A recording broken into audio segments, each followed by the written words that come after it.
তোমাদের বড়রা সাধারণত সেই গল্পগুলি বলে যেগুলিতে কাল্পনিক প্রাণী এবং ঘটনা আছে। Hello students, welcome to our channel Shiksharth academy. আজ আমরা রিড দ্য প্যাসেজটি পড়ো এবং অ্যান্সার দ্য ফলোইং কোশ্চেন্স। নিম্নলিখিত প্রশ্নগুলির উত্তর দাও। Sometimes you listen to stories from your elders. কখনো কখনো তোমরা বড়দের কাছ থেকে গল্প শোনো। Your elders usually tell you stories that have imaginary creatures and event. তোমাদের বড়রা সাধারণত সেই গল্পগুলি বলে যেগুলিতে কাল্পনিক প্রাণী এবং ঘটনা আছে। Such type of wonder tales are called fairy tales. এই ধরনের অবাক করা গল্পগুলিকে বলা হয় ফেয়ারি টেলস।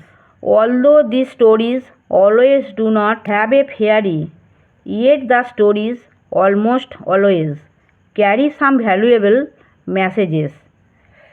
যদিও এই গল্পগুলিতে সবসময় একটি পরী থাকে না, তবু এই গল্পগুলি প্রায় সবসময় কিছু মূল্যবান বার্তা বহন করে। There are a number of fairy tales from different countries. বিভিন্ন দেশের বিভিন্ন রূপকথার গল্প আছে। Each country adds its own flavour to the tales. প্রতিটি দেশ এটিতে তার বৈশিষ্ট্য যোগ দেয়।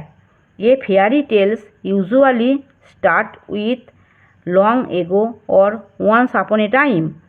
একটা রূপকথার গল্প সাধারণত শুরু হয় বহুদিন পূর্বে অথবা কোনো এক সময় দিয়ে। Some popular fairy tales are কিছু বিখ্যাত রূপকথার গল্প হলো Cinderella, frog prince, Aladdin, beauty and the beast. আমার পড়ানো যদি তোমাদের ভালো লেগে থাকে তাহলে এই ভিডিওটি লাইক করবে, বন্ধুদের মধ্যে শেয়ার করবে এবং আমার চ্যানেলটিকে সাবস্ক্রাইব করে বেল আইকনটি অন করে দেবে।